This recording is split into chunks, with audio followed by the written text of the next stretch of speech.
নমস্কার বন্ধুরা, Tiyasha food house চ্যানেলে সকল বন্ধুদের স্বাগত জানিয়ে নতুন রেসিপি নিয়ে আজকের ভিডিওটি শুরু করছি।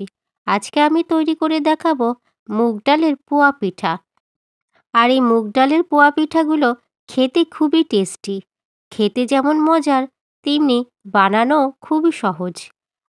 আর আশা করছি আজকের ভিডিওটি স্কিপ না করে আপনারা পুরো ভিডিওটি দেখবেন। মুগ ডাল দিয়ে পোয়া পিঠা বানানোর জন্য একটা ফ্রাইং প্যানের মধ্যে আমি 1 কাপ মুগ ডাল দিলাম। মেজারিং কাপের 1 কাপ, আর এখানে মাপ রয়েছে 200 গ্রাম। প্রথমে মুগ ডালটা হালকা করে ভেজে নেব। মাত্র 1 মিনিট টাইম নিয়ে মুগ ডাল ভেজে নেব, এর বেশি ভাজার দরকার নেই।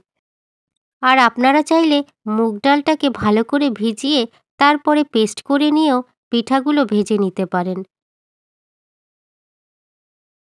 মুগ ডাল ভাজা হয়ে গেছে, আর আপনারা দেখতেই পাচ্ছেন কালারটাও কিন্তু অনেকটা চেঞ্জ হয়ে গেছে। এরপরে মুগ ডাল নামিয়ে হালকা করে ঠান্ডা করে নেব। মুগ ডাল এখন মোটামুটি ঠান্ডা হয়ে গেছে, আর একটা মিক্সচার জারের বাটির মধ্যে সব মুগ ডাল দিয়ে দেব। তারপরে গুঁড়ো করে নেব।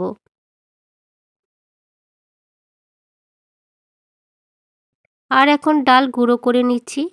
ডাল গুঁড়ো করা হয়ে গেছে, আর এই ডাল গুঁড়ো করার পরে একটু দানা দানা মতন থেকে যাবে। আপনারা চাইলে গুঁড়ো করা মুগ ডাল এখন চেলে নিতে পারেন। আমি এখানে চালছি না, একবারেই বাটির মধ্যে দিয়ে দিলাম। পোয়া পিঠা বানানোর জন্য তারপর দিলাম 1 কাপ ময়দা। যেই কাপ মেপে ডাল দিয়েছি সেই কাপ মেপেই ময়দা দিলাম। আর তারপর দেব 1 কাপ সুজি। ডাল, ময়দা, সুজি তিনটেই সমান মাপের দিতে হবে। তারপরে দেব সামান্য একটু নুন। যে কোনো পিঠেতে নুন দিলে পিঠের টেস্টটা একটু বেশি হয়। তারপর ভালো ফ্লেভারের জন্য দিলাম এলাচের গুঁড়ো। এবারে সব শুকনো উপকরণগুলোকে একটা হ্যান্ড উইচ দিয়ে ভালো করে মিশিয়ে নেব। মেশানো হয়ে গেছে, এখন মিষ্টির জন্য দেব গুড়। আপনারা যেমন মিষ্টি খেতে পছন্দ করেন সেই আন্দাজ মতনই মিষ্টি দেবেন। আমি এখানে গুড় দিচ্ছি, আপনারা চাইলে চিনিও দিতে পারেন। এবারে গোলানোর জন্য উষ্ণ গরম দুধ দিয়েছি, আর অল্প অল্প দুধ দিয়ে এইভাবে সব উপকরণগুলোকে একসাথে গুলিয়ে নেব। এছাড়া একবারে বেশি দুধ দিয়ে গোলালে ব্যাটারটির ঘনত্ব ঠিকঠাক বোঝা যাবে না, আর সেই জন্যই অল্প অল্প দুধ দিয়ে এইভাবে গুলিয়ে নেব। এইবারে আরেকটু দুধ দেব, আর খুব ভালোভাবে গুলিয়ে নেব।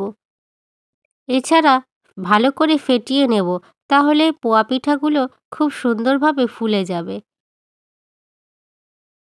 আর এবারে খুব ভালো করে গোলানো হয়ে গেছে, আর এখন ব্যাটারটির ঠিক ঘনত্বটা এরকম থাকবে পোয়া পিঠা ভাজার জন্য। এবারে এটাকে 15 মিনিটের জন্য রেস্টে রেখে দেব। আপনাদের হাতে যদি কম সময় থাকে তাহলে 5 মিনিটও রেখে দিতে পারেন। 15 মিনিট পরে এখন পোয়া পিঠার ব্যাটারের ঘনত্বটা দেখে নেব। যেহেতু 15 মিনিট আমি রেখে দিয়েছি, তাই ব্যাটারটি একটু ঘন হয়ে গেছে, আর কিছুটা দুধ দিয়ে আবার একটু পাতলা করে নেব।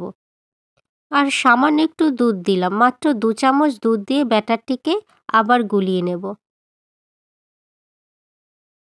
এবারে ব্যাটারের ঘনত্বটা ঠিকঠাক মতন হয়েছে পোয়া পিঠার জন্য। আর বন্ধুরা, আপনারা দেখতেই পাচ্ছেন পোয়া পিঠার ব্যাটারটি ঠিক এরকম হবে।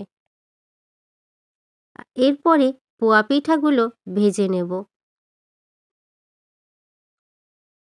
পোয়া পিঠা ভাজার জন্য কড়াইতে রিফাইন তেল গরম করে নিয়েছি। তারপর ওই তেলের মধ্যে 1 হাতা ব্যাটার আমি দিলাম পোয়া পিঠা ভাজার জন্য।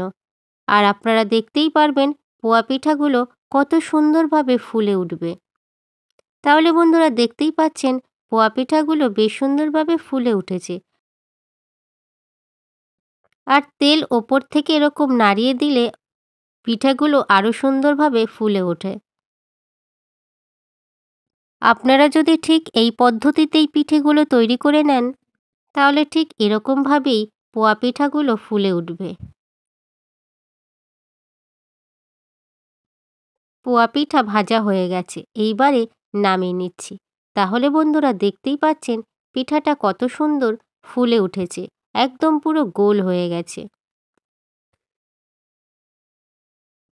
এরপর বাকি পোয়া পিঠাগুলো ঠিক একই রকমভাবে ভেজে নেব।